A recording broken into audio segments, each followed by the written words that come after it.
Hello and welcome, this is Ram sir. Let's learn English spoken classes.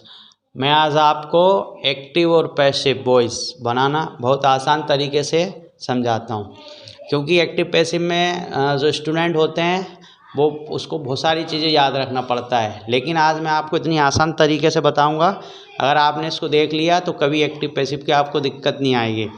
अब आप active passive का मतलब समझो बी, पैसिव का मतलब होता है बी, पैसिव का मतलब होता है बी। अब देखो, जिस प्रकार वर्ब की 5 फॉर्में होती है वर्ब की, अब आपको ये चीज़ें ध्यान रखना है। वर्ब की फर्स्ट फॉर्म, वर्ब की सेकंड फॉर्म, वर्ब की थर्ड फॉर्म, वर्ब की फोर्थ फॉर्म और वर्ब की फिफ्थ फॉर्म। फोर्थ फॉर्म का मतलब होता है जो वर्ब में आईएनजी लगी रहती है वो, और फिफ्थ फॉर्म का मतलब होता है जो वर्ब में एस, ईएस और आईएस लगी रहती है ना। जैसे मैं आपको एक लिख भी देता हूँ, जैसे वाई एन ए होता है खरीदना, इसकी सेकंड फॉर्म होती है बॉट, BUGST। थर्ड फॉर्म भी होती है वॉट, और फोर्थ फॉर्म होती है वॉइंग, और आपकी फिफ्थ फॉर्म होती है वॉइस। अब आपको पैसिव वॉइस का मतलब होता है बी, आपको पैसिव वॉइस में बी फॉर्म लगाना पड़ता है। तो बी की फर्स्ट फॉर्म यहाँ पर आपको इज एम आर लिखना है, इज एम आर, और इज एम आर की सेकेंड फॉर्म को आपको यहाँ लिखना है वाज और वर। वर्ब की थर्ड फॉर्म को आपको वी की फॉर्म लिखना है वीन, और यहाँ पर विंग। यहाँ पर आप इज लिख सकते हो, लेकिन मैं इसको खाली छोड़ता हूँ वर्ब की फिफ्थ फॉर्म को। तो आपको पैसिव वॉइस का मतलब होता है ये बी फॉर्म, मतलब आपको पैसिव वॉइस का मतलब होता है बी फॉर्म, मतलब आपको बी फॉर्म में बनाना है। जब अपन एक्टिव से पैसिव बनाते हैं तो सबको मालूम है, सबसे पहले अपन क्या करते हैं, नंबर 1 क्या करते हैं, सब्जेक्ट को ऑब्जेक्ट में लिखते हैं, सब्जेक्ट को ऑब्जेक्ट बना के लिखते हैं, और ऑब्जेक्ट को सब्जेक्ट बना के लिखते हैं। मतलब सब्जेक्ट को, जो ऑब्जेक्ट है उसको सब्जेक्ट के स्थान पर लिखना है, और इस सब्जेक्ट को कहाँ पे लिखना है, ऑब्जेक्ट के स्थान पर।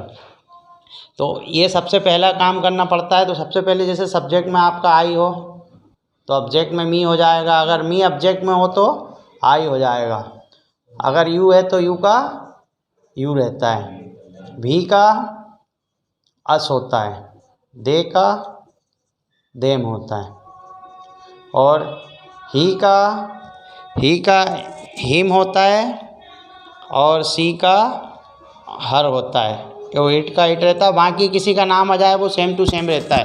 तो एक्टिव पैसिव के पहले सबसे पहले हमें ये करना पड़ता है। अब नंबर 1, सबसे पहले फर्स्ट फॉर्म क्या करना पड़ेगा, ये काम करना पड़ेगा। दूसरा काम आपको क्या करना पड़ेगा, हमेशा वर्ब की बी फॉर्म लगाना पड़ेगा। क्या करना पड़ेगा, बी फॉर्म लगाते हैं। अब वी की फॉर्म कैसे लगाते हैं वो भी आपको बताऊंगा। थर्ड काम, आपको हमेशा वर्ब की थर्ड फॉर्म लिखना पड़ता है पैसिव वॉइस में। जो भी चेंजेस करना है वर्ब की थर्ड फॉर्म के पहले करेंगे, और इसके बाद आपको बाय, या जो अधिकतर बाय आता है, कभी कभी दूसरे प्रपोजिशन भी आ जाते हैं, वो भी अपन लिख देंगे, और इसके बाद में ऑब्जेक्ट लिखते हैं। आपको ये 3 काम करना पड़ता है। अब बच्चों को दिक्कत आती है कि कहाँ पर कौन सी फॉर्म लगाना है, तो आपको पूरे पैसिव वॉइस में ये काम करना है कि ये आपको थोड़ी सी चीज़ याद रखना। अगर आपके सेंटेंस में वर्ब की फर्स्ट फॉर्म आ जाए, सेंटेंस में वर्ब की फर्स्ट फॉर्म आ जाए या फिफ्थ फॉर्म आ जाए, तो आपको क्या करना है, इज एम आर एक्स्ट्रा लगाना है। उस सेंटेंस में क्या करना है, इज एम आर आपको एक्स्ट्रा लगाना है, जो सब्जेक्ट के अनुसार। देखो, आई के साथ एम लगाना है, और सिंगुलर के साथ, सिंगुलर का मतलब होता है ही, सी, इट, जहाँ सिंगुलर का पहला अक्षर एस से स्टार्ट होता है और एस में इज लगाएंगे, और प्लुरल में आर लगाते हैं। ये वर्ब की फर्स्ट फॉर्म और फिफ्थ फॉर्म जिस सेंटेंस में आ जाए आपको उसका ये यूज़ करना है। अगर वर्ब की सेकंड फॉर्म आ जाए तो आपको इज एम आर की जगह क्या लगाना है, वाज और वर लगाना है। वाज वर कैसे लगाना है, ये ट्रिक आपको याद रखना पड़ेगा। बस केवल 4-5 चीज़ें याद रखना है। तो ये भी सिंगुलर के साथ और आई के साथ वाज लगाते हैं, प्लुरल के साथ वर लगाते हैं। तीसरा, देखो, वर्ब की फर्स्ट फॉर्म हो गई, सेकंड फॉर्म हो गई, अगर वर्ब की थर्ड फॉर्म आ जाए या वर्ब की फिफ्थ फॉर्म आ जाए, वर्ब की फोर्थ फॉर्म, वर्ब की फोर्थ फॉर्म और वर्ब की थर्ड फॉर्म आ जाए, तो आपको क्या करना है, देखो पहले अलग अलग करते हैं। वर्ब की थर्ड फॉर्म आ जाए तो आपको एक्स्ट्रा वाक्य में क्या लगाना है, वीन, और कुछ नहीं लगाना है, यही एक्स्ट्रा लगाना पड़ेगा। ये तो सब में लगेगा। देखो सब्जेक्ट से ऑब्जेक्ट करना है, बी फॉर्म सब में लगाना है, और ये तो सब में कॉमन लगता है, याद ये रखना पड़ता है। अगर वर्ब की थर्ड फॉर्म आ जाए तो वीन। चौथा, अगर अब वर्ब की फोर्थ फॉर्म आ जाए तो आपको क्या करना है, वीइंग लगाना है वाक्य में। देखो ये याद रखना है, ये जरा सी चीज़ें हैं। और इसके अलावा 5वें में अगर आपके सेंटेंस में मॉडल वाले सेंटेंस आ जाए, क्या आते हैं मॉडल वाले या टू लगा हुआ आ जाए, तो इसमें आपको बी लगाना है उसमें। तो मतलब पैसिव वॉइस का मतलब होता है बी। देखो 5 चीज़ें याद रख लो। अगर सेंटेंस में आपने देखा वर्ब की फर्स्ट फॉर्म है या फिफ्थ फॉर्म है तो आपको इसे मारे एक्स्ट्रा लगाना है।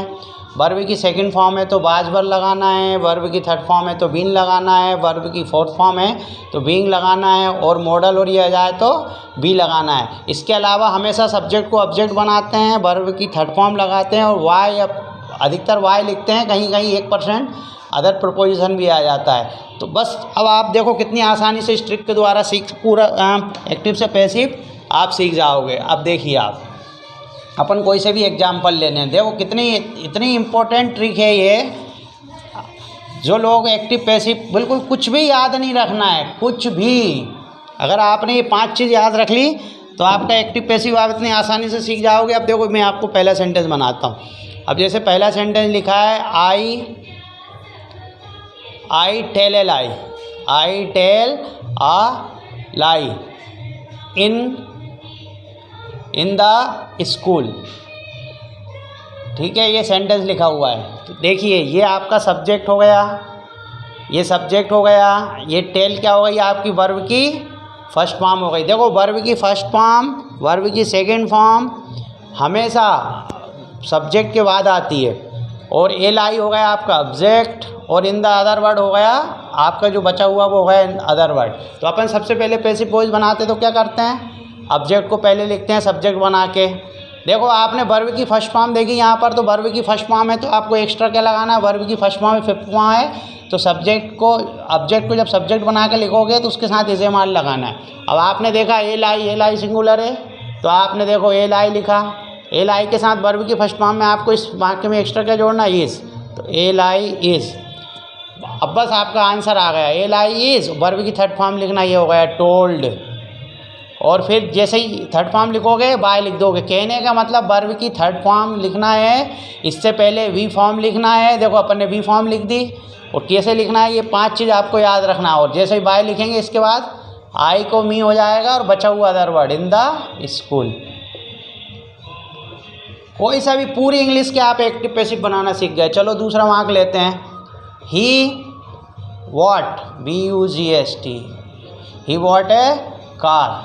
अगर अदर वर्ड लिखा है तो वो भी कर सकते हैं। अब देखो यहाँ पर आपने ये वर्ब की सेकंड फॉर्म और थर्ड फॉर्म वॉट होती है, लेकिन सब्जेक्ट के बाद हमेशा सेकंड फॉर्म आती है। तो आपने देखा है सब्जेक्ट, वर्ब की सेकंड फॉर्म और ये ऑब्जेक्ट। तो आपने वर्ब की सेकंड फॉर्म का मतलब है आपको एक्स्ट्रा क्या जोड़ना है, ये देखो आप वर्ब की सेकंड फॉर्म में आपको बाज या बर लगाना है। सिंगुलर और आई के साथ बाज लगाएंगे, बाकी सबके साथ बर लगाएंगे। अब आंसर देखो कितना आसान हो गया, कुछ भी याद नहीं रखना, पूरा पैसिव वॉइस सीख जाओगे। एक कार, इसको सीखने में लोग इतना कन्फ्यूजन में रहते हैं, आपका कन्फ्यूजन आज के बाद नहीं रहेगा। एक कार, देखो एक कार। अब आपका वर्ब की सेकंड फॉर्म है तो आपको देखो वर्ब की थर्ड फॉर्म बनाएंगे, जो भी चेंजेस करना है वर्ब के पहले करते हैं। तो बाज बर आएगा तो एक कार के साथ बाज आएगा। फिर वर्ब की सेकंड और थर्ड फॉर्म तो यही होती है वॉट, फिर बाय लिख दिया और ही का हिम हो जाएगा। लो अब देखो तीसरा, अब आ गया सी विल से स्टोरीज। अब आपको मालूम है देखो आई और भी के साथ सेल आता, वहाँ की सबके साथ बिल आता है। अब आपने देखा स्टोरीज, ये सब्जेक्ट हो गया, ये आपकी मॉडल हो गई, ये मॉडल हो गया। बिल और सेल को हम मॉडल में काउंट करते हैं। कैन, कुड, वो भी मॉडल भी बता देता हूँ। देखो आपका बिल और सेल को आप उसमें ले लो, बिल और सेल मॉडल हो गई आपकी। कैन, कुड आपकी मॉडल हो गई, कोई सी भी मॉडल आ जाए। कैन, कुड हो गया।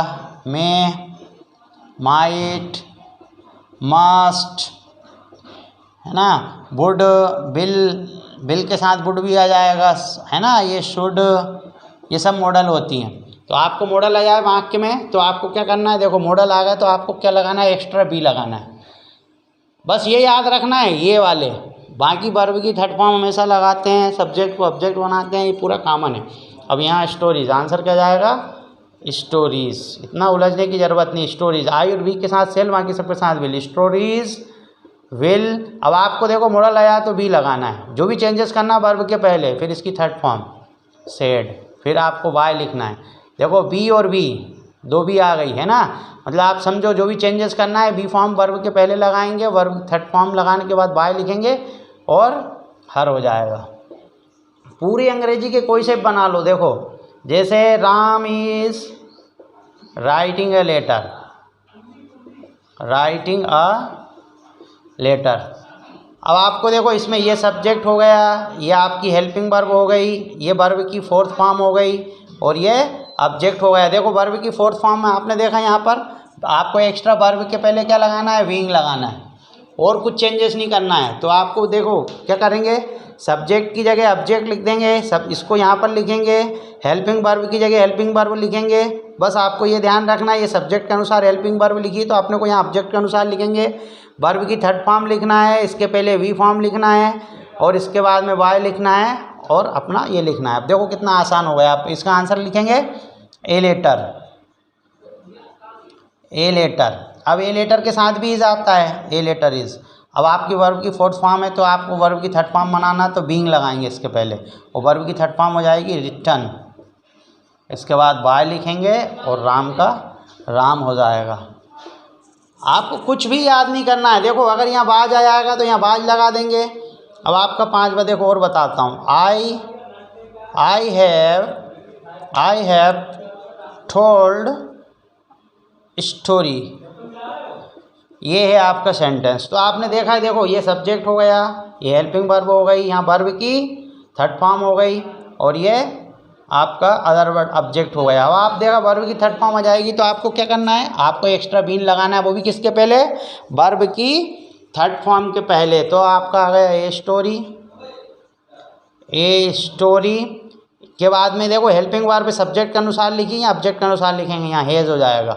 अब आपको क्या लगाना है, वर्ब की थर्ड फॉर्म के पहले चेंजेस करना है तो आपको यहाँ बीन लगा देना है और यहाँ ये टोल्ड, इसके बाद में वाई और मी, कितना सरल है। ऐसे आ जाए आई कैन स्पीक इंग्लिश, देखो मॉडल आ जाए we can speak English, we can speak English, we can भी बहुत सारे सेंटेंस बना सकते हो। We can read the Ramayana, we can read the Ramayana, है ना। अब आपका इसका पैसिव वॉइस बनाना, देखो यहाँ मॉडल आ जाए, कोई सी मॉडल आया, ये सब्जेक्ट आ गया, यहाँ एक ही सेंटेंस में पूरी मॉडल के सीख गए। यहाँ मॉडल आ जाए तो मॉडल का नियम आ जाएगा, वर्ब की फर्स्ट फॉर्म आ गई और ऑब्जेक्ट आ गया। अब देखो यहाँ पर सब्जेक्ट के बाद में जो वर्ब की फर्स्ट फॉर्म आएगी, सेकंड फॉर्म आएगी, तो ये अपना नियम अप्लाई होगा फिफ्थ फॉर्म। अगर मॉडल आ गया या ये टू आ गया तो अपने को क्या नियम लगाना, बी का नियम लगाना। तो आपका इसमें क्या जाएगा, द रामायण,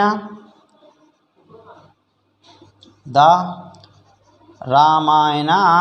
अब देखो मॉडल की जगह मॉडल यहाँ कैन ही रहता है, इसके बाद वर्ब की देखो जो भी चेंजेस करना वर्ब पहले, कैन बी और रेड वाई अश, कितना आसान तरीके से। ऐसे कोई सा भी सेंटेंस ले लो आप। अब लिखा है आई सेल डू इट, है ना। अब आपने देखा यहाँ वो आ गई तो बी लगाना है, तो क्या जाएगा, it will be done why me. अगर आपका वाक्य नेगेटिव है तो नेगेटिव में आपका पैसिव वॉइस बना दो, आपका इंट्रोगेटिव है तो आप इंट्रोगेटिव में बना दो। कहने का मतलब है, आप देखो ये टू का भी, टू का कैसे आएगा, टू का यूज़ भी बता देता हूँ मैं 8 बार, देखो सारे में बना लो। जैसे आई